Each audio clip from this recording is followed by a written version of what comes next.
Hello, welcome back to NPTEL, the National Program on Technology Enhanced Learning, which is a joint venture by the Indian Institutes of Technology and the Indian Institute of Science. Our course is entitled Cultural Studies, and we are at the moment in Module 3 entitled Sites. Today, the topic of discussion in this class is ethnicity, race and nation. As always, let us do a recap of the last lecture. The last lecture was devoted to an important term in cultural studies, namely language, and there are reasons why I have placed language in Module 3 devoted to sites, because language, as I had mentioned in the last lecture, is both a site and at the same time is constitutive of culture, even of cultural studies. Okay. So, we saw, as we look at the slide please, we saw that language is both a means and a medium for meaning generation. It ties into culture because culture too is about the generation of meaning through science. Okay. So, science and the semiotic system is what we have first in common between language and culture, so much so that language is said to be like a culture, culture is said to be like a language if not a language. Next, we read from Chris Barker, where he says that culture can be regarded as regulated maps of meaning, and that these maps are constituted by crisscrossing discourses through which any cultural practice or object may gain significance for us. Okay. The important term, however, is that these meanings, regulated maps of meaning, etc., are temporary sort of temporary coagulations of meaning, temporary mappings. They are never final, and that is the beauty of culture, that is the beauty of cultural studies, that meanings are never fixed, they are always fluid and flexible. As we said, culture therefore is like a language. Okay? It happens in language, and then that way it is language is also or may also be considered a site. Then to explicate it further, we found that there are similar mechanisms at work, okay, as far as language is concerned, as far as culture is concerned. Okay. The way it works is like the way it is similar is like this, in the sense that there are similar mechanisms at work in both language and culture, and these are the selection and organization of science. This is what we saw in the last lecture. Then we brought in through Barker the formulations of the philosopher Richard Rorty, who saw culture as also as conversation and gave a great primacy to language.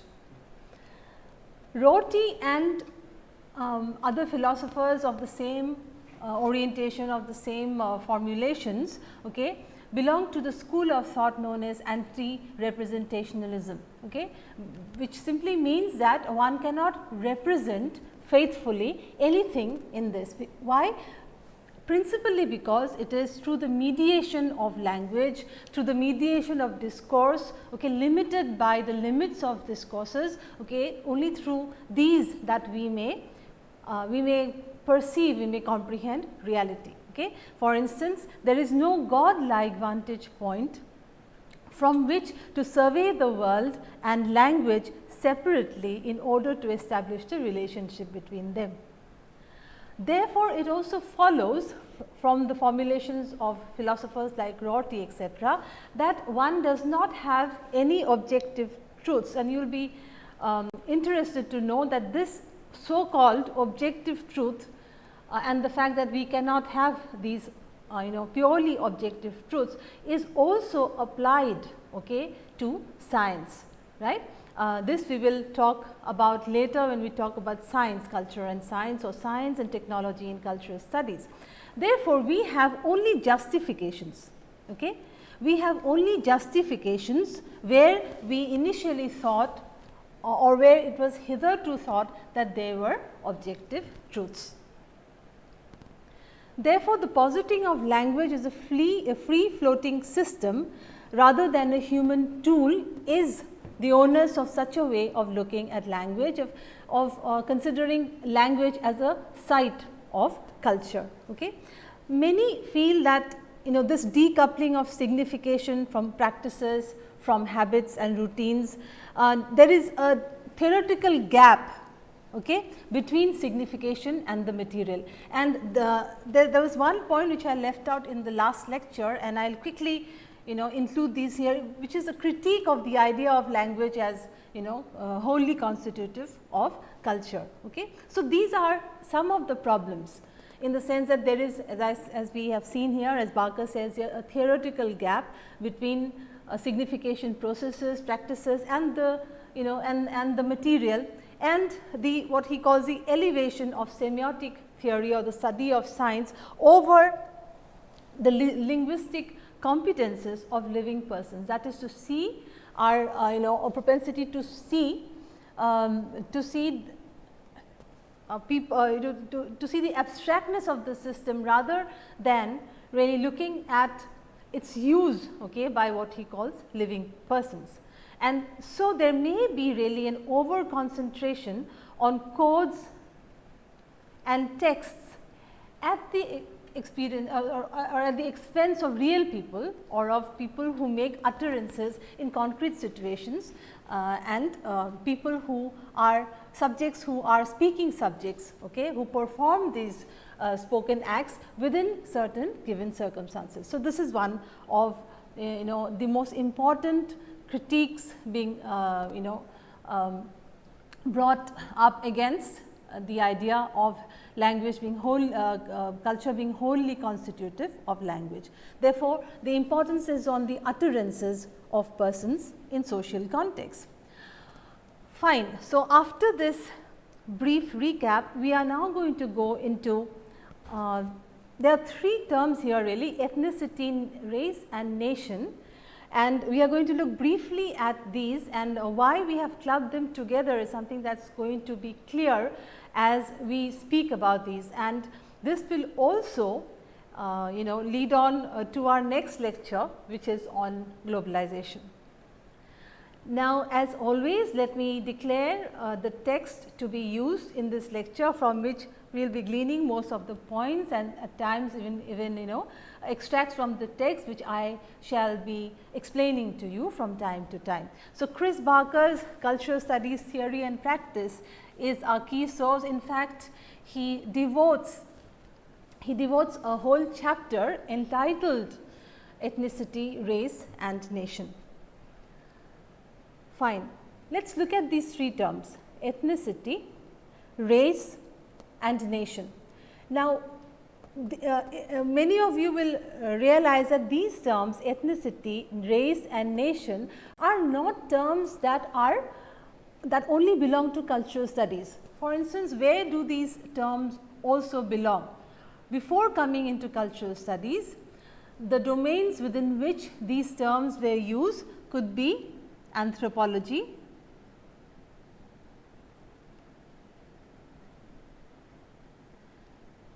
sociology, political science,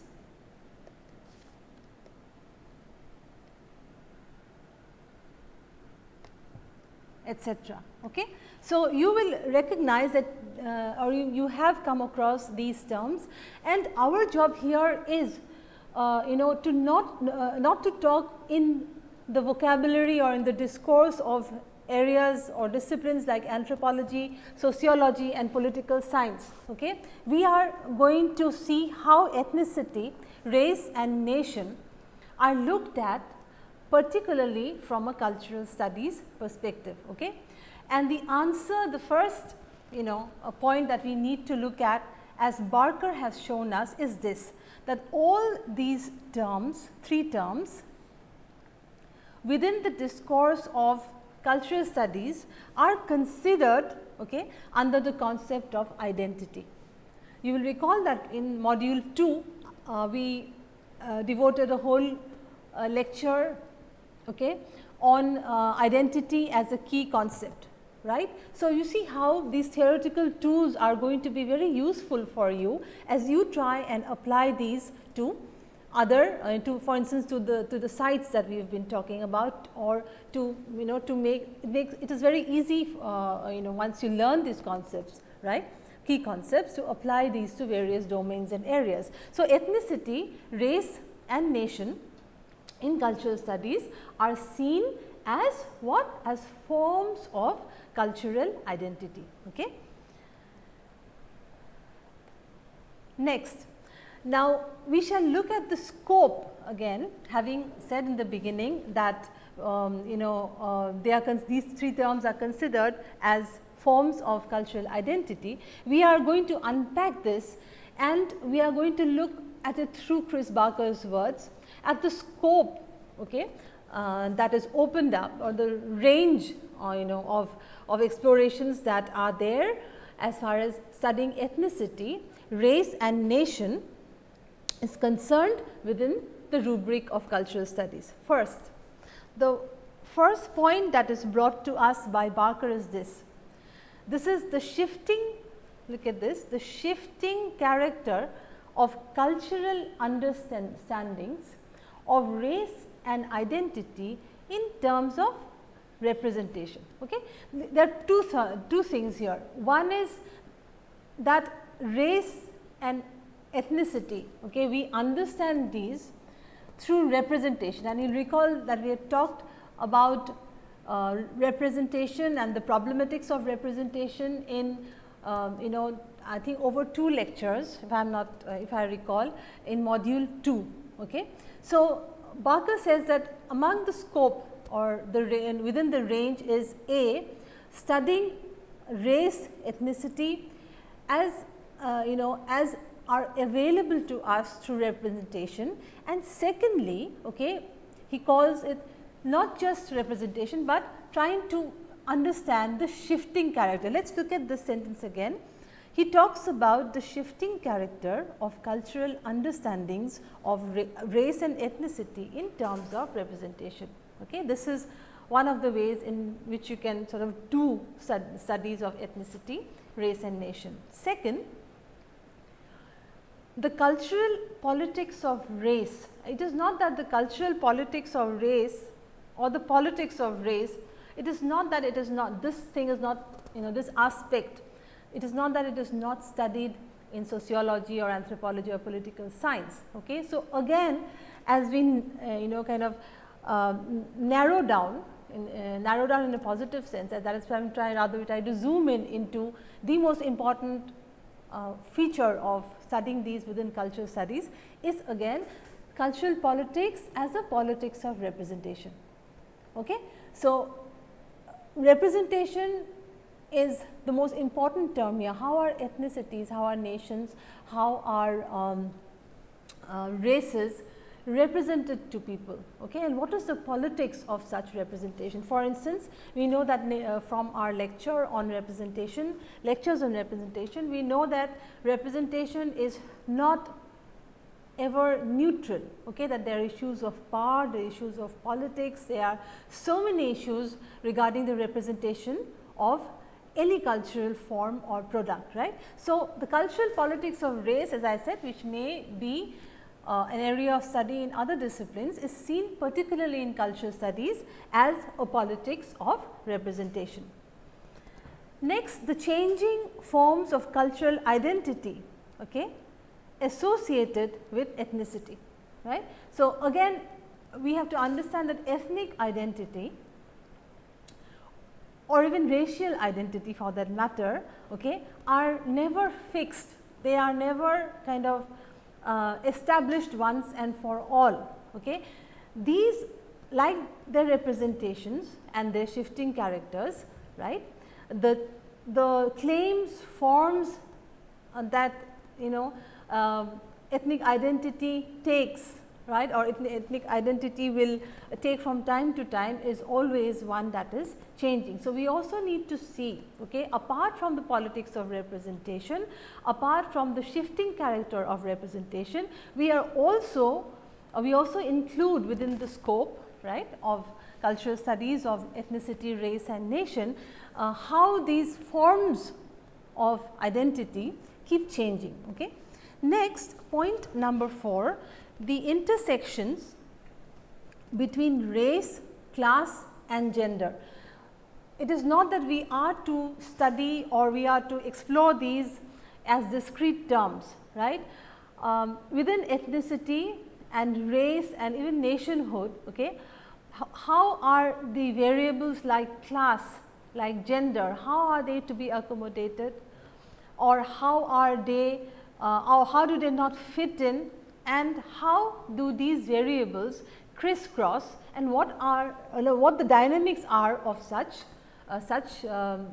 variables crisscrossing within the general within the general you would say panorama of ethnicity, of race and nation. This too is this too comes under the scope of cultural studies of ethnicity, race and nation. Finally, point number 5, the cultural legacy of colonialism. Obviously, colonialism is the most important factor, the discourses of colonialism, okay, the cultural constructions of colonialism, the representations of colonialism of different ethnicities, of different races, okay, of different nations, and those those areas of the globe that were not modern nation states, how even the legacy of colonialism contributed to the formation of the nation states. Okay. So, this is extremely important for you to remember that the cultural studies exploration of ethnicity, race and nation is not along discrete lines of what is ethnicity, what is race and nation.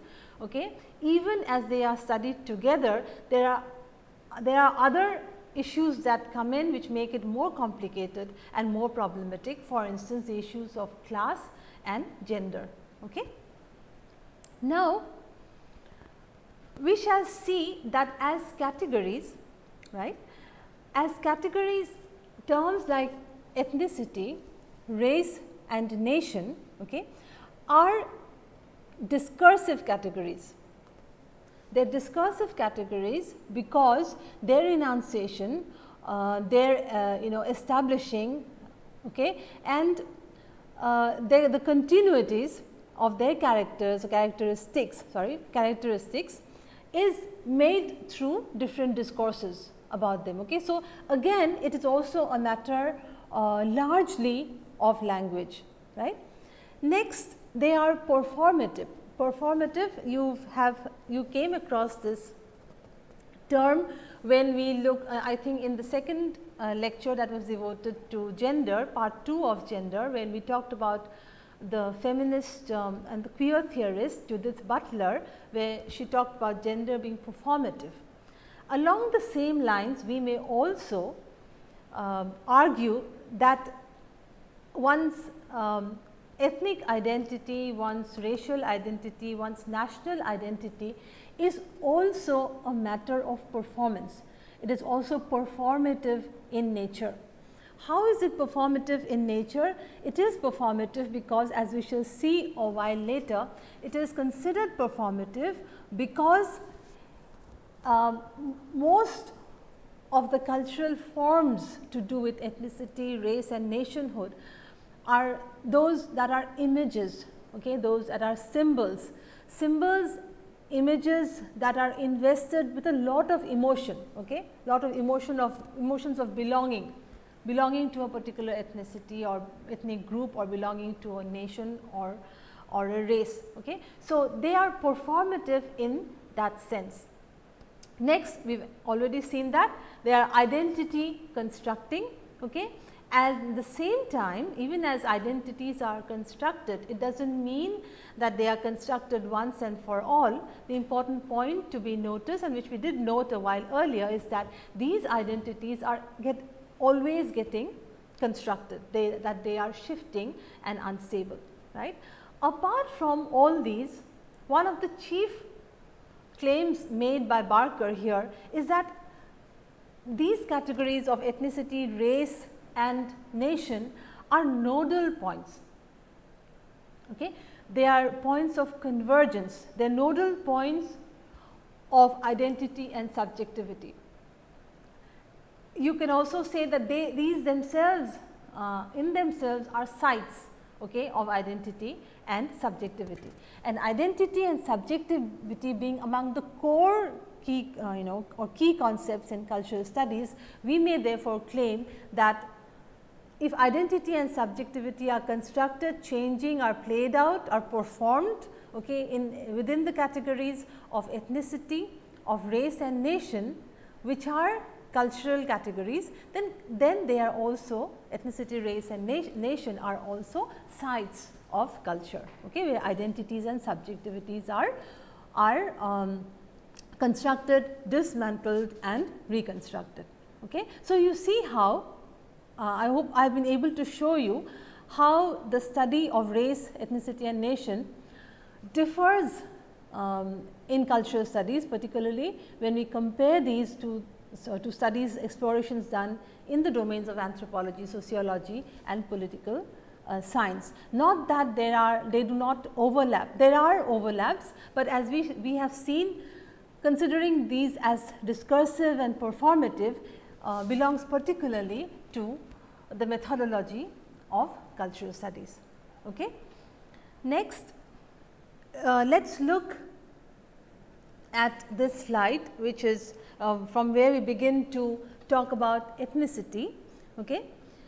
Ethnicity is about sharing, okay, and we shall see here how many things are shared, right, by members of an ethnic group, or in the name of ethnicity. We see that members of an ethnic group share certain norms, okay. They share values, they are partakers more or less of the same belief system, okay. They have cultural symbols, okay, that are with which they are emotionally connected, okay, which hold a great deal of value, in which a lot of sentiment is invested. Okay. It is also, ethnicity is also about sharing cultural practices, different in everyday ways of living life. Okay. Myths are shared, particularly originary myths, for instance the origins of that particular ethnic group, where they came from, how they originated. Along with these, there are also myths of gods and goddesses that supposed to create of an originally homeland, okay, if once lost, to be revived, etc. Okay. Then blood ties, kinship and blood ties is also another important aspect that is shared by members of an ethnic group, and a homeland. Okay.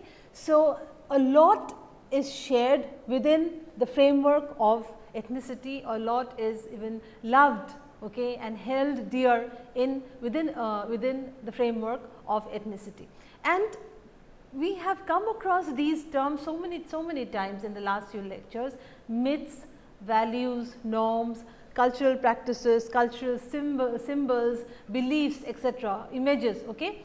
You see how ethnicity becomes a matter of cultural studies also in very important ways, right.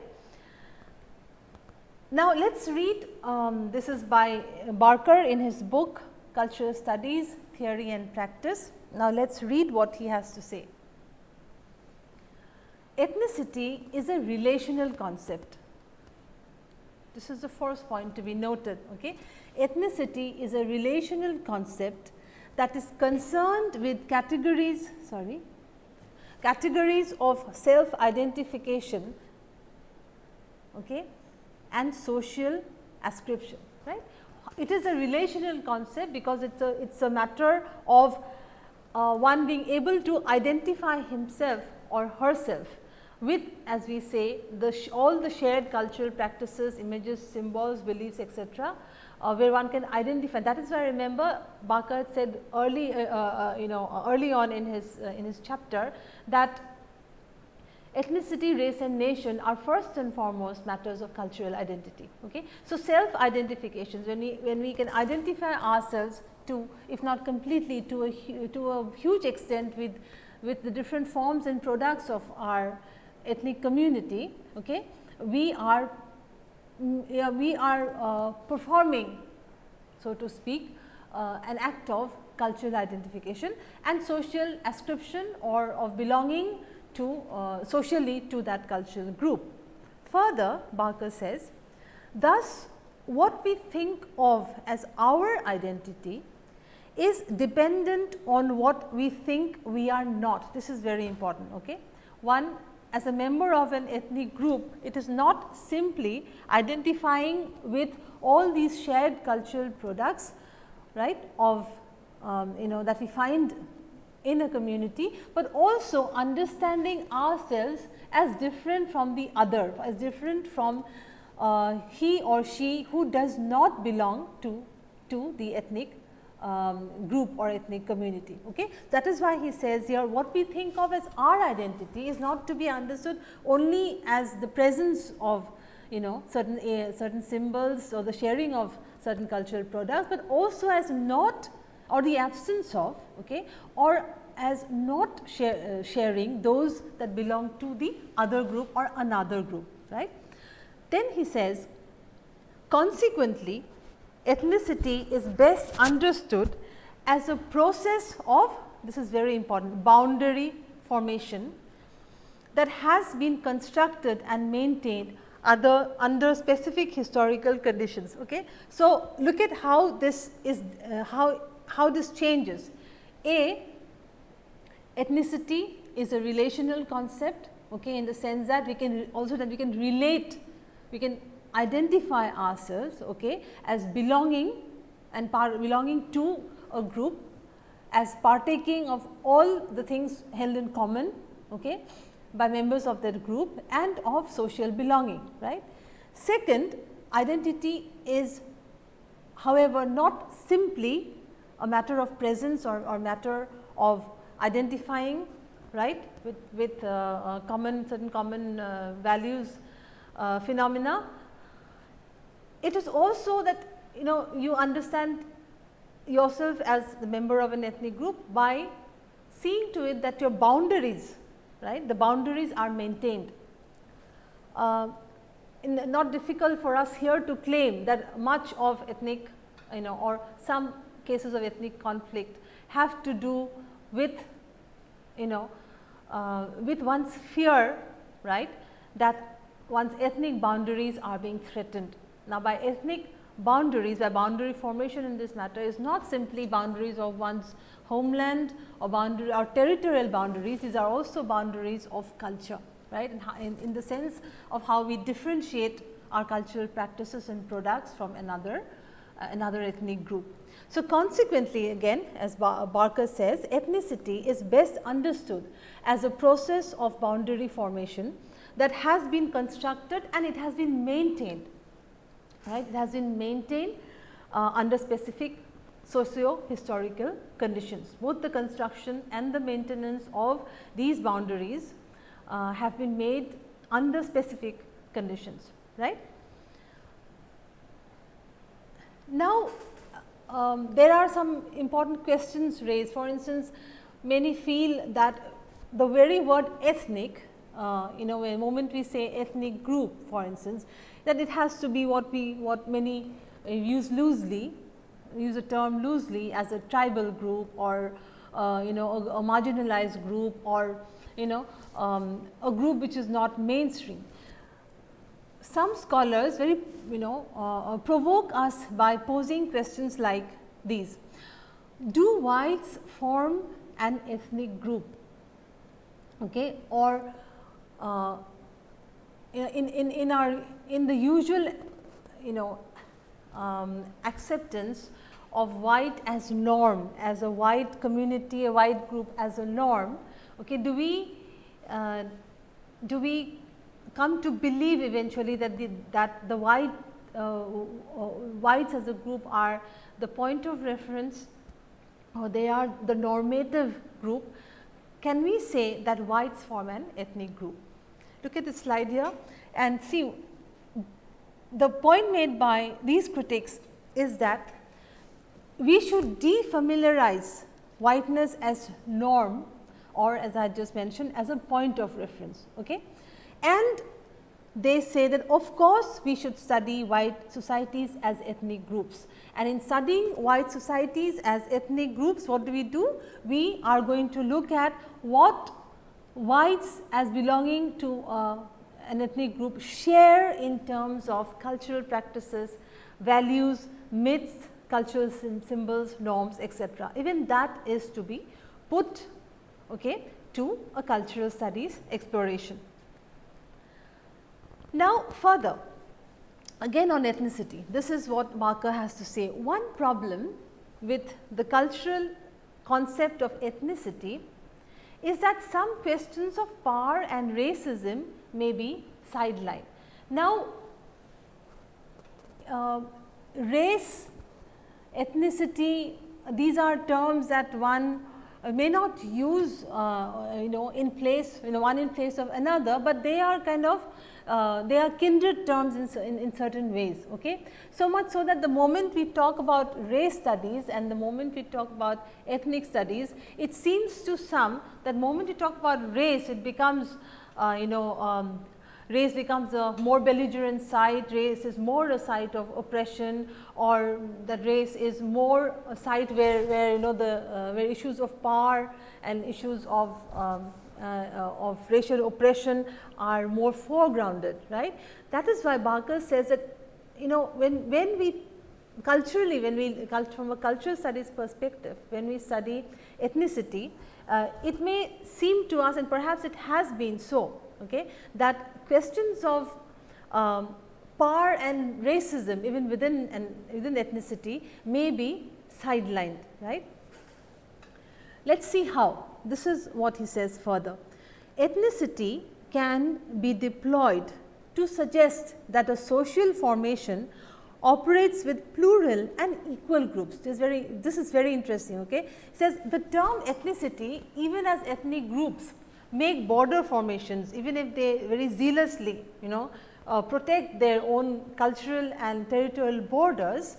On the other hand, this term may neutralize several very important political and issues of power. For instance, ethnicity may be deployed to suggest that a social formation operates with plurality and equal groups rather than hierarchical racialized groups. Okay. It may seem misleading, misleadingly we may think that ethnic groups live in great plural harmony and pluralism, and that these are equal groups. Okay. Even within these, the issues of hierarchy and racialized groups may be sidelined, may not be foregrounded. Okay. Then Barker says it has also been suggested that it diverts, or ethnicity, the study of ethnicity as is done by some scholars, diverts attention away from racism and towards the cultural characteristics of racialized minorities. Okay. So, if you are there is a danger of talking about shared practices and sidelining or not foregrounding, right, issues of power. Okay. So, we will now come to race, which is the second word in our second category in our lecture today, and race, as has been noted by scholars, began as a biological discourse. Okay. Particularly with the issue of skin pigmentation, right, dividing people into black, into white, yellow if you will. Okay. It began as a biological discourse where there were evident markers of physical differentiation, okay, in the population in the world, right. And what, look at this slide here please, what helped it was the appropriation of Darwinian theory, okay, in what today many call an unfortunate way of studying society, which is called social Darwinism. Okay. We are all aware of the theory of the principle of natural selection, and that is the bedrock of survival, of reproduction. These are the pillars of the thinking of Darwin, of Charles Darwin. Okay. The problem is when we kind of unproblematically and sometimes even irresponsibly borrow theoretical formulations made in the field of biology, okay, to press upon or to to throw light on issues that are human and cultural, right. So, race began as a biological discourse aided by social Darwinism, where they were the discourse included typologizing, it included making hierarchies, okay, drawing lines of descent, along with which it was all the more evident that discourses of power and subordination would eventually and almost naturally come into the picture, along with the very cruel realities of oppression. It is even said that there was a time in which the scientific, some members of the scientific community in Europe tried or carried out scientific research in a bid to prove that there were indeed important genetic differences between or among the races in the world, and to also make, as it is mentioned here, typologies, hierarchies of definitions of characteristics, which ultimately led to rendering some people of this world as being inferior to others. Of course, such kind of science is today debunked, and there is no evidence, so to speak, to hold or to enable anyone to argue today about important biological differences in the races, okay, among races that may show one to be inherently inferior, right. Now, again, this is what Barker says, and let us read it and then I shall explain it. Races do not exist outside of representation, rather they are formed in and by symbolization in a process of social and political power struggle. This is the shift we see, okay. Once we move away from the biological discourse, the discourse of biology with which the study of or the articulation of race began. When we move into cultural studies shows us that the matter of race, okay, is one, or issues or aspects of race is are those that are articulated through, again an important word, key concept, representation. They are formed in by symbolization in a process of social and power struggle.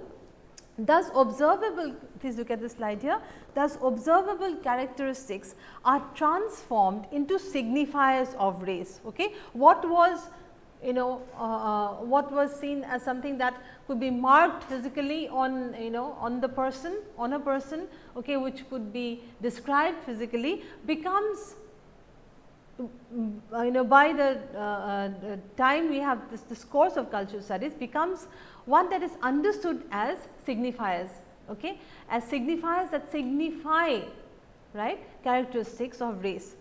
This includes, as Barker says here, this includes the spurious appeal to essential biological and cultural difference. So, we see that it is both beginning with biology and now currently this engagement with signifiers, engagement with signifying processes or practices as far as the representation of race is concerned, we see that both the biological and the cultural differences are which says are spurious appeals to essential. This word is important, essential, which makes it an essentialist, that they essentially they are biological differences. Even if there were essential biological cultural differences, the problem happens only when you try to hierarchize these, when you try to render some of the differences as being characteristics and differences as being better or worse compared to another, right. So, aspects of contemporary racial discrimination. So, today moving on from the biological, the ways in which people of some races are discriminated against, particularly as Barker shows in this chapter, particularly in the Western world, is discrimination in terms of the labor market, discrimination in terms of housing market, discrimination in terms of education, of access to education, even the education system as a whole, and discrimination certainly in media and in cultural representation in different media forms. How races are they being stereotyped? Okay, are they being stuck, so to speak, on in one image, on one particular image? So, the contemporary is not that racial discrimination, as cultural studies practitioners prove and argue very radically, that racial discrimination exists today in these, particularly in areas of labor and housing market, in education and in media and cultural representation. Therefore, as Barker says, racisms the forms and realities of racism again are not homogeneous, right. This is very important. Within this broader rubric of race, we should be able to realize that the forms and realities of racism are not homogeneous, they are different in different times, in different spaces. Then there are different historical realities that lead to this change, or to this difference in the forms and realities. For instance, Barker shows here British Asians are stereotyped as doctors and shopkeepers, while young Afro-Caribbean men in Britain are cast in the role of criminals. Now, media I am sure one can find out instances of movies, of soaps, okay, where this kind of typecasting is done. Then further, the new racism in Britain relies not on biological discourses of superiority, as I said, that discourse is now fading, as in South African apartheid, but on cultural differences. Look at this, from cultural differences that exclude black people from being fully a part of the nation. And this is the word that we are going to end this part of the lecture with. Okay, we have studied the issues of race and ethnicity from a cultural studies perspective, and we are going to talk about the nation. Now, nation, as far as nation is concerned, how does it relate to race and ethnicity? Okay. Now, let us read here again. Race and ethnicity, according to Barker, have been closely allied to forms of nationalism that conceive of a nation as a shared culture. So, the common point among all these three is that like race, like ethnicity, okay, the nation is also something to do with an entity that depends on and is constituted by or constructed by a shared culture, requiring that ethnic boundaries should not cut across political ones. There are culturally formed, nation is culturally formed by contingent historical circumstances. Nation is never a given, and cultural studies insists, if you remember, that nothing is a given. It always has a history that has led to its formation, and there are contingent historical forces also in the construction of nation. Okay? And nation is the collective form of organization and identification. Okay. Therefore, nation may be looked may be considered in two levels. Okay. Then let us look at this slide here. The nation is at once A political organization, and B, and not less importantly, nation is also a matter of cultural representation, nation is also discursive, and nation is symbolic. Okay? It is not to deny the existence of a nation, but it is very important for us to realize here, to understand and even argue that a nation is a political organization, the nation has its national boundaries, all right, but at an equally important level, it is also about representation. Okay? It is also about understanding the nation, nationality, nationhood, okay, in terms of representation, and it is in that sense it is also constituted by discourse, and it is also constituted by symbols, right. Now, we shall see and end with this, we shall see how this happens. So, in the discourse of nation, the kindred terms are therefore nation, nationalism, nation states, and national identity. So, the nation is understood therefore in terms of, like ethnicity, in terms of a certain origin, okay, which is to be held up by all the members of the nation, of a certain tradition that again is to be to be respected, right, by members, and the continuity, that there is a continuity between past and present, discursively therefore, okay, and also symbolically, right, the origins, tradition of the of the past and the continuity with the origins and tradition is what also gives credence, apart from the political organization, apart from the territorial boundaries, to our understanding of nation.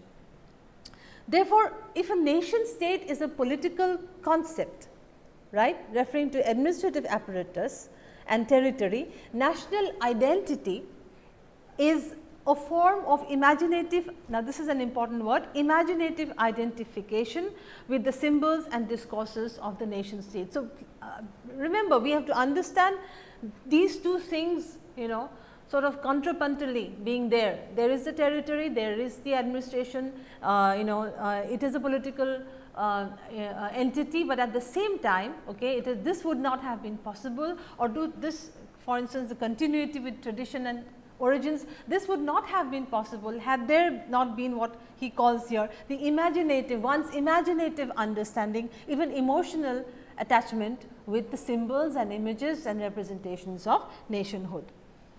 Stewart Hall, now this is Stewart Hall's formulation is brought to us by by Barker, and let us read from here. Instead of thinking of national cultures as unified, we should think of them as a discursive device which represents difference as unity or identity. Okay, they are cross-cut by deep internal divisions and differences, and unified only through the exercise of different forms of cultural power. So, even the nation is not to be seen as a given, even in terms given by Stewart, that Stewart Hall says here importantly, we should think of nationalism, national cultures as a discursive device, right. Finally, we will end with a reference to a very important book named or entitled Imagined Communities by Benedict Anderson, and I am sure some of you are aware or acquainted with this book. The whole idea of nationalism, of nationhood, okay, is one, according to Benedict Anderson, that is constructed through one's imagination, okay, through one's collective imagination, and he uses the term imagined communities to describe nation or nationalism, nationhood. According to Anderson, let us look at this slide here. According to Anderson, the nation is an imagined community where national identity, okay, emanates from a narrative of shared symbols, images, symbols and rituals. Okay. So, belonging to a nation, we belong to a community, all right, but that is an imagined community. This point that we have talked about even earlier. It is an imagined community, and which is established through a narration. Remember, a narration has to be from the origin, through tradition, and through claims of continuities of one's tradition, of a hallowed tradition even, and the identity. And we are now coming full circle in this case. We talked about race, ethnicity, etc., as matters of cultural identity, and even nationhood is a matter of cultural identity. And the narrative of shared origins, of tradition, of images and symbols is what holds this community of members of a nation together. Okay? One's national anthem, then one's one's national flag, okay, followed by all for instance, a different we also have a national flower, a national bird, and it is tea is being now touted to be the national drink. Okay? These are all these cultural forms and products that add, right, to the imagination of and add to the narration of a nation. In this sense, therefore, the nation is cultural, the nation is also abstract, okay, and the nation is imagined. So, we will quickly end with Anderson, who says here that the nation is imagined because the members of even the smallest nation will never know most of their fellow members.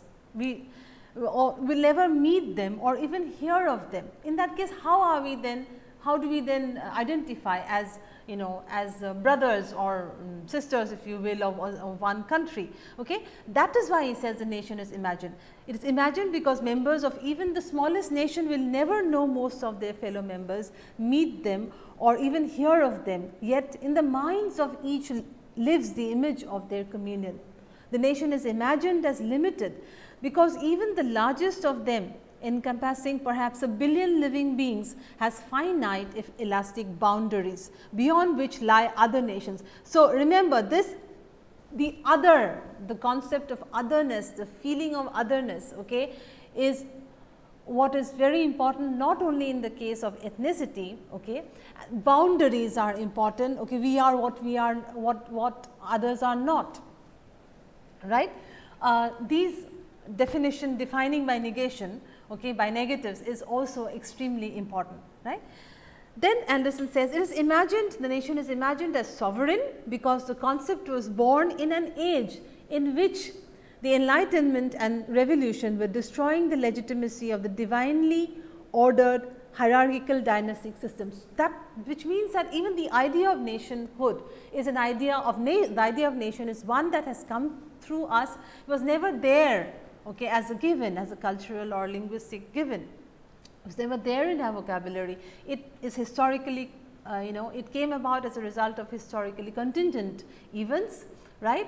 And the Enlightenment and the different revolutions like the French Revolution, for instance, okay, these sort of ultimately led to carving out the idea of a nation. So, the idea of a nation, which of course in the minds of so many people is one to be protected, to be one that is hallowed, one that is to be loved, is shown by cultural studies as one that also has come about because of historical forces and is ultimately also a matter of symbolization, of representation, okay, and of identity formation. Finally, Anderson says nation is imagined as a community because regardless of the actual inequality and exploitation that may prevail in each, the nation is always conceived as a deep horizontal comradeship. Okay. This is again trying to to sort of downplay the heterogeneity and of any nation, okay, within any nation, and to conceive it as a deep horizontal comradeship. Finally, ultimately it is this fraternity that makes it possible over the past 2 centuries for so many millions of people not so much to kill as willing to die for such what he calls importantly limited imaginings. Okay. A radical statement here, and you will understand it as even our desire to die for one's country is one that is discursive, that one that is constructed, right. So, I hope I have been able to to get these connections, right, and the connection between race, ethnicity, nation, and the complexities also by trying to explain it through the chapter on ethnicity, race and nation by Chris Barker, and we will quickly look at one or two questions. What is the scope of studying race and ethnicity within the framework of cultural studies? It is that the shifting character of cultural understandings be seen in terms of representation, as the politics of representation, okay, and also cultural identity associated with ethnicity are to be seen as changing forms, okay, and the intersections between race, class and gender, these are also variables, and also importantly the legacy of colonialism. This is the scope of studying race and ethnicity within the framework of cultural studies. What are generally shared by members of ethnic groups? And we find that members of ethnic groups share many things. They are among them norms, values, beliefs, cultural symbols, cultural practices, myths, blood ties and the idea of a homeland. How is race studied within cultural studies? Race is studied in terms of symbolization and representation within cultural studies. Then we can get a question like, how is national identity a form of imaginative identification?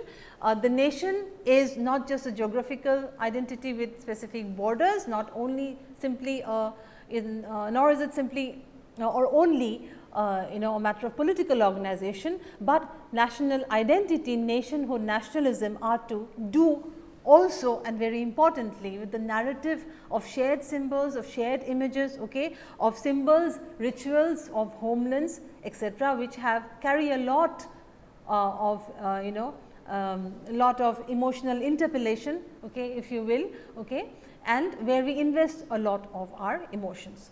So, thank you for being with me in this lecture, and we will move on. We have about 4 lectures, 3 or 4 lectures left in this module, and I shall see you very soon. Thank you.